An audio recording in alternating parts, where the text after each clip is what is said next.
بسم اللہ الرحمن الرحیم۔ آج سپریم کورٹ کے اندر بلے کے نشان کے اوپر حیران کن سماعت تھی۔ نواز شریف کے دو کھلاڑی ہیں، ایک چیف ہے سکندر سلطان راجہ اور دوسرا چیف ہے سپریم کورٹ کا چیف جسٹس قاضی فائز عیسیٰ۔ وہ چاہتے ہوئے بھی آج بلے کا نشان جو ہے وہ تحریک انصاف سے واپس نہیں لے سکے، جس کی بڑی وجہ یہ ہے کہ جو پشاور ہائی کورٹ کے دو رکنی بینچ کا فیصلہ تھا، وہ فیصلہ بڑا جانبدار فیصلہ تھا۔ اس فیصلے کے اندر جو انہوں نے 3 نکات لکھے تھے، وہ 3 نکات بڑے اہم تھے اور انہوں نے یہ شارٹ آرڈر جاری کیا تھا۔ انہوں نے کہا تھا کہ جو تفصیلی ایک آرڈر ہے اس کو جاری کرنے کے اندر جو ہمیں ہے وہ بڑا ٹائم لگے گا۔ آج جو نواز شریف کا ایک کھلاڑی جو سکندر سلطان راجہ تھا، انہوں نے عمران خان کے ساتھ جو دشمنی ایک لی ہوئی ہے اور جو پچھلے 25 ماہ سے لے کر آج تک جو ہے وہ انتقامی کارروائی کرتا نظر آ رہا ہے، تو اس کے اندر یہ ایک ججمنٹ ہے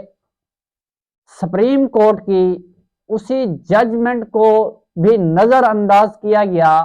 کہ اگر الیکشن کمیشن کے پاس کسی فارم کے اوپر سرکاری وکیل موجود ہو تو وہ جو ہے وہ پرائیویٹ جو وکیل ہے وہ نہیں کر سکتا، لیکن عمران خان کے خلاف کیونکہ وہ سہولت کار ہے، سہولت کاری کی بنیاد کے اوپر الیکشن کمیشن نے جو توشہ خانہ کیس تھا اس کے اندر بھی پرائیویٹ جو وکیل تھا امجد پرویز اس کو لیا تھا۔ اب وہ نائب کیس کے اندر بھی جو ہے وہ وکیل امجد پرویز آ گیا ہے، وہ نواز شریف کا وکیل تھا۔ اب یہ جو تاحیات نااہلی کا کیس 2-4 دن پہلے سپریم کورٹ سے ایک فیصلہ آیا، اس فیصلے کے اندر بھی یہ جو مخدوم احمد خان تھا یہ نواز شریف اور حکومت کی طرف سے وکیل تھا۔ آج الیکشن کمیشن نے اس قوم کے پیسے سے اسی وکیل کو جو ہے وہ تحریک انصاف کے خلاف یعنی اپنا وکیل مقرر کیا۔ اس وکیل کی کیا کوشش تھی؟ اس کی کوشش ایک ہی تھی،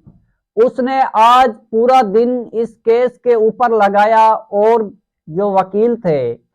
تحریک انصاف کے ان کو بھی دلائل نہ دینے دیے گئے، کیونکہ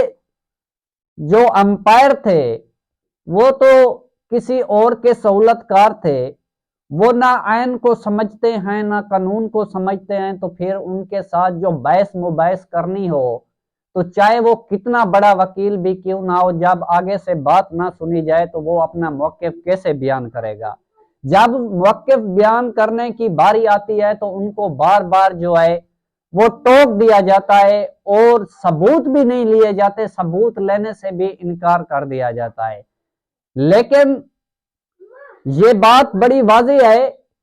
کہ جو پشاور ہائی کورٹ کا فیصلہ تھا یا الیکشن ایکٹ 2017 تھا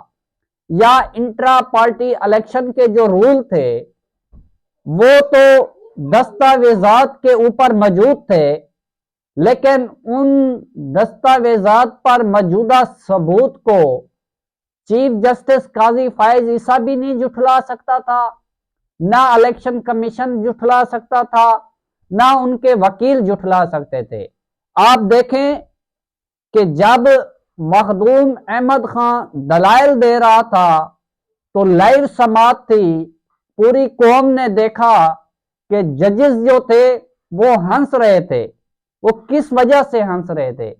وہ اسی وجہ سے ہنس رہے تھے کہ کیس کے اندر 2 ہی نقطے تھے کہ انٹرا پارٹی الیکشن ٹھیک ہوا ہے یا غلط ہوا ہے، اور دوسری بات اگر الیکشن انٹرا پارٹی ٹھیک نہیں ہوا یا ٹھیک ہوا تو اس کی سزا کیا بنتی ہے، الیکشن کمیشن کے پاس کیا اختیار ہیں۔ جو حامد خان تھا تحریک انصاف کا وکیل، انہوں نے کہا کہ جناب کبھی آپ نے سنا ہے کہ جو سول کورٹ کا جج ہو وہ اپنے فیصلے کو سیشن کورٹ میں چیلنج کرے، سیشن کورٹ کا جج ہو وہ اپنے فیصلے کو ہائی کورٹ چیلنج کرے،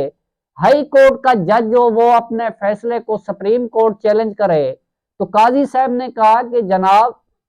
اگر یہ بات ہے تو پھر آپ کے اوپر بھی سوال اٹھتے ہیں، آپ پشاور ہائی کورٹ کیسے آپ نے اس فیصلے کو چیلنج کیا؟ تو جناب ہم نے اس بنیاد کے اوپر چیلنج کیا، حامد خان نے کہا کہ جو ہم نے یہ بات نہیں کہی کہ یہ جو متاثرہ فریق ہے الیکشن کمیشن ایک جو وہ جوڈیشری تو نہیں ہے لیکن وہ ایک ادارہ ہے، اس نے